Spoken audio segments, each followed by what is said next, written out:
everybody, and happy Friday. Today I'm filming Careers for Musicians Part 2. And if you'd like to see Careers for Musicians Part 1, that's where I talked about some of the very most obvious job and career options that are out there for musicians. You can see that Part 1 right here. Today in Part 2, I'm going to talk about jobs that may be less obvious, and I hope you will like hearing about all of these possibilities. It's possible I'll come back for a Part 3 at some point in the future. Let me know if you feel that there are things that I've missed that I should come back and talk about more. For today, I'm going to do my best to hit a lot of things quickly. Here we go. I'm going to start down this list, and hey, let's start just a little bit crazy, because you could be a rock star. You could be like Ian Anderson, flutist with Jethro Tull. The world could use a lot more rock star musicians, and especially rock star flutists, in my opinion. You could also be a YouTube star, like Lindsey Sterling or the Piano Guys or any number of other people who are out there. By the way, that reminds me,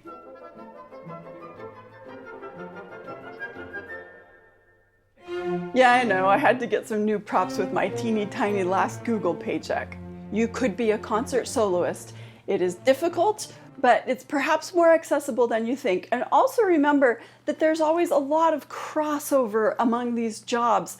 I am a concert soloist, but just not as a full-time gig. So it's possible to be a concert soloist, much harder to do that as your main gig. Even Emmanuel Pahud, one of the very best flute concert soloists out there these days, he still has been principal flute with the Berlin Philharmonic while he's been a concert soloist. But my message is here, just don't feel like it's all or nothing. You can be a composer / performer. There are a number of artists out there who do this. They write music for themselves to perform. You could be a chamber music performer with an established ensemble. This usually happens when you get a group together who all decide to be really serious.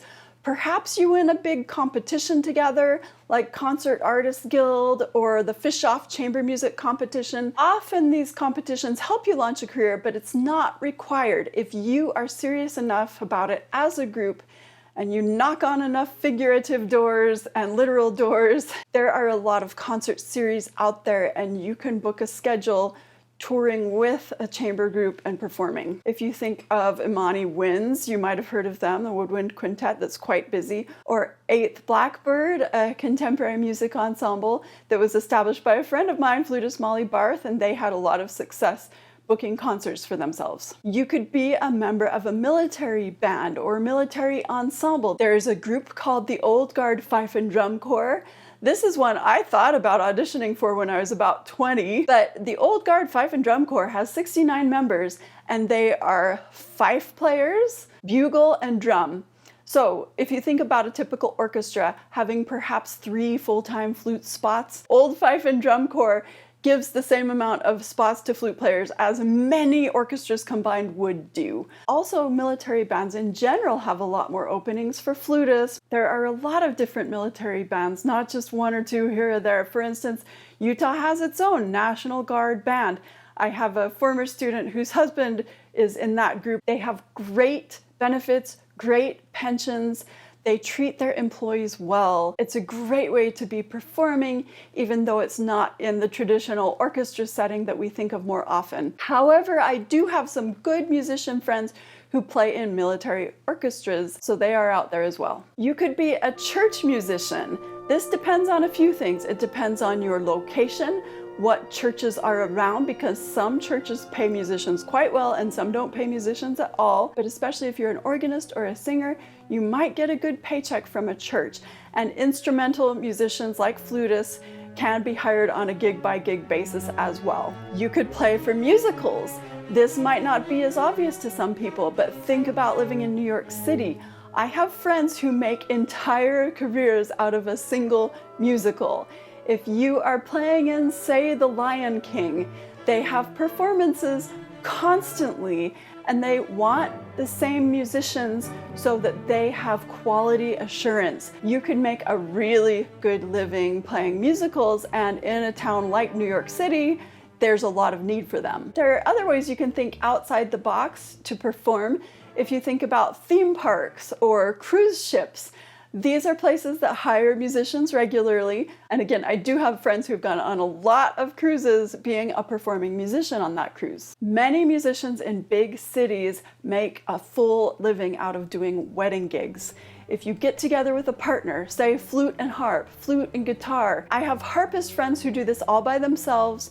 You could be in a string duet, string trio quartet, and just get a good website going, get yourselves a good reputation, brand yourselves, market yourselves, and do a lot of wedding gigs. You could also be a recording artist. You could record for movies, TV, commercials, video games. You can't find recording studios that do this kind of work everywhere, but there are surprising pockets where there may be studios around that are looking for musicians to do this kind of work. Obviously, you can do this kind of thing in LA, but there are opportunities out there, and if you really crave them and you're looking for them, you can find them. You could work for a music record label. There are lots of jobs here. You could be a recording engineer, a producer, you could manage the recording studio, you could work on the marketing end for finished recordings. There's a lot of different kinds of work that could be done at a record label. You could work for a radio station, you could be a radio music director. Music stations obviously need people who are experts in music, whether it's a classical station or a jazz station or any variety of station. You need to be able to speak really easily off the cuff about a lot of recordings, artists, songs, styles of music, and you're much more likely to be expert in those things if you've had extensive musical training. You could be a DJ at a club or for parties. Again, you need to have extensive knowledge of recordings. You could be a music journalist. There used to be more jobs with newspapers, but now it's much more likely that you could be a freelance music journalist or blogger. There's a lot more opportunities out there for independent people now. In fact, I know a former music critic who used to write for a specific newspaper, and when that newspaper cut its column, he shifted over online. He started his own music blog, and he became quite successful at it. Now, shifting emphasis a little bit, I'm obviously not talking about these jobs in a really scientific way, just sort of a train of thought, but I'm going to shift now, talk about some other kinds of possibilities. One is that you could be a private music teacher. A lot of musicians gather together their own studio of private students. For me, I always loved teaching ever since I was a little kid, and so I think I will always keep some amount of teaching and students in my life, no matter what else I may do with music. And then, in fact, a private music teacher is a subcategory within a larger category that I'll mention now, which is music entrepreneur. When I think of the word entrepreneur, I think of forming a small business. If you run your own private studio, it's really best to set it up as a small business so that you're being very careful about record keeping, all those things that you'll need for taxes, and also how you bill parents, how you keep track of money. You could also do something that's semi-independent. For instance, there's a program called Let's Play Music. I have a former student who runs a Let's Play Music program. Let's Play Music offers music classes for children aged 0 through 10 across the United States and Canada. So you join up with this group called Let's Play Music and you become one of their official teachers.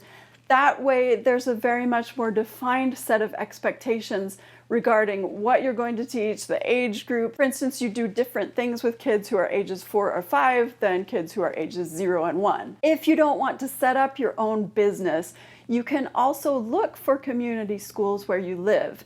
Some places have a lot more of these than others. When I was a graduate student in Cincinnati and then in New York City, there were a lot of community music schools around. So for instance, in New York City, I was hired by the Bloomingdale School of Music right in downtown New York. I would go there and they would find a lot of students because parents knew about the school. I also taught for a couple of years at a place in Long Island School of Music and Arts. So I would spend my whole Saturday in Long Island teaching something like 10 or 12 little students. The school found them, the school billed them.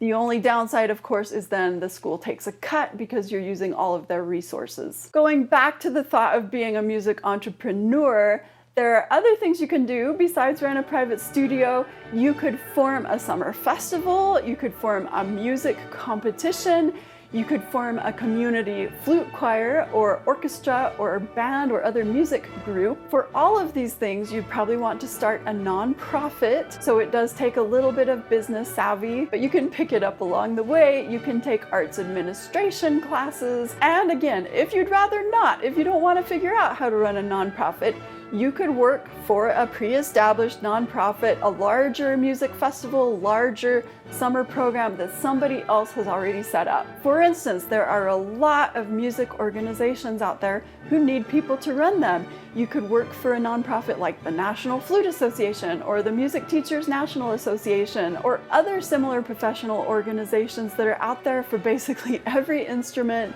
for music teachers, for all kinds of groups of musicians who want to come together and get ideas from each other. Speaking of larger pre-existing nonprofits, Utah Symphony, Utah Opera, these big organizations that are in most large cities. I have 3 former flute majors who have worked for the Utah Opera and the Utah Symphony, not as flutists, but on the administrative side of things. For instance, my former student Ashley, who just graduated from the university where I teach as a flute major, now works for the Utah Opera as their production coordinator. She books flights, she deals with contracts for artists, she arranges auditions, she does all the artist communication that is needed, and she really enjoys rubbing shoulders with all of these creative, talented, accomplished artists. 2 more of my former students have worked for the Utah Symphony, not as flutists, but in their education outreach program. I know this has been really fun and rewarding work for these former students of mine. Speaking of rewarding work that you can do, you could become a music therapist.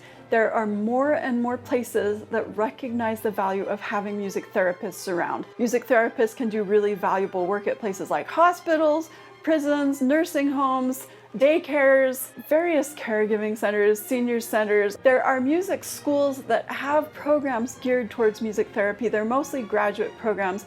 They're not at every school, so you just have to look at exactly how to become accredited and recognized as a music therapist. You can go into instrument sales and marketing. Obviously, you'll do a much better job selling flutes if you can play the flute. Same with the other instruments. And you can go into instrument manufacture. Again, you're not going to be a very good flute manufacturer if you can't play the flute.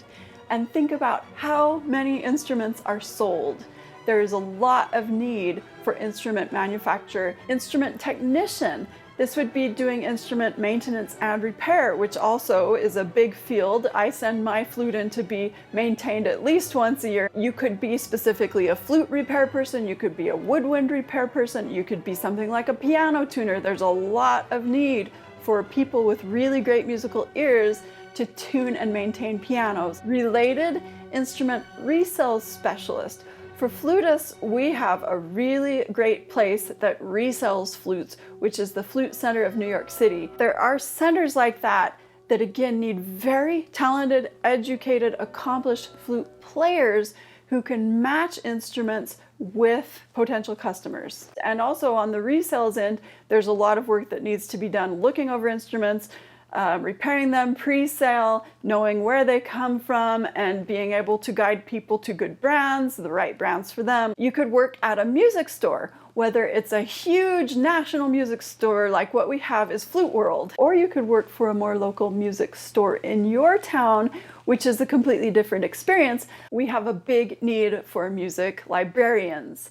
Whether you're working for orchestras, which maintain their own music libraries, and that is a big job because music is constantly coming and going with every new concert. Also, music schools need really intelligent, aware music librarians who can order the things that the students need, who understand who the major composers are, both old composers like old Baroque composers and composers who are currently out there working and writing. If you have or want to acquire these skills, you could develop music software. There are so many programs and apps these days. If you think of the need for digital phone metronomes, tuners, things like that are quite obvious, but also more sophisticated software like Finale that helps composers notate music. If you have the skills and you're creative, you can come up with apps and things to sell. Arts administration.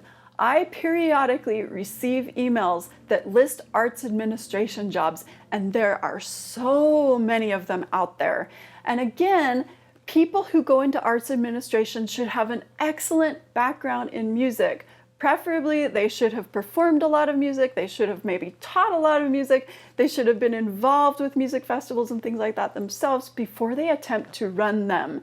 And arts administration jobs can pay excellently. Think about all the music schools that are out there, all of the orchestras, whether they're professional or regional or community, all the different arts organizations, competitions, festivals, all those things. And ideally, people running those institutions will be very intelligent about music. Otherwise, they will be missing key insights into the goals of these organizations and how they should function. Another career for experienced musicians is a career consultant.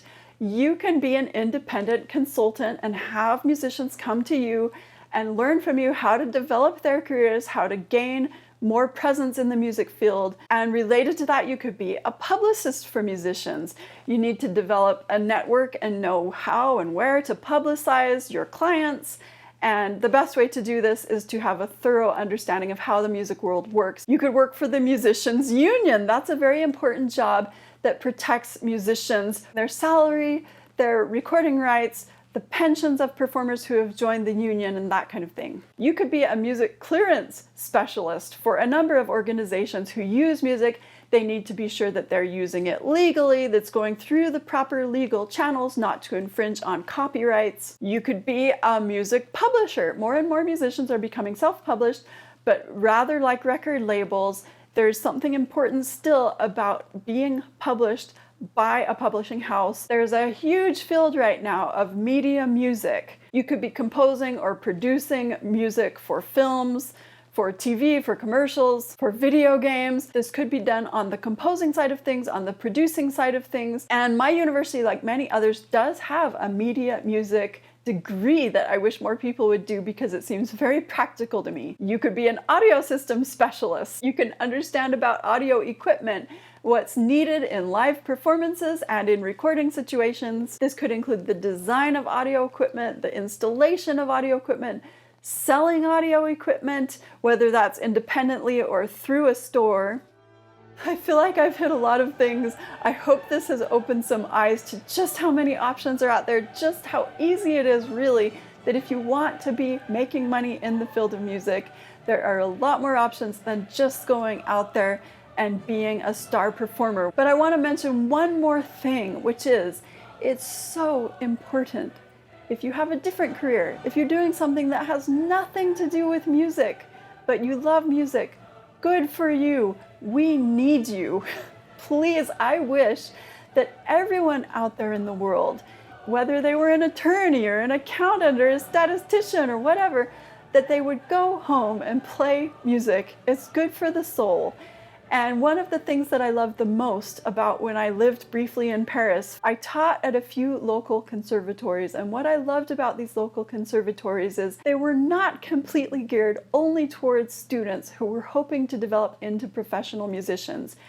Every arrondissement in Paris had at least one conservatory, and they were available for the public. So there was one woman, I was teaching her the flute, and she was about 55. She told me that she and her husband had decided to do it together. He played the guitar, she played the flute. They decided that if they both went and studied music, they could play duos together. They were using music to enrich their lives, and that's what we should all do. Be a really passionate amateur musician, enjoy music, do it around whatever it is that you're doing to make money, and keep the world a better place by playing and loving music.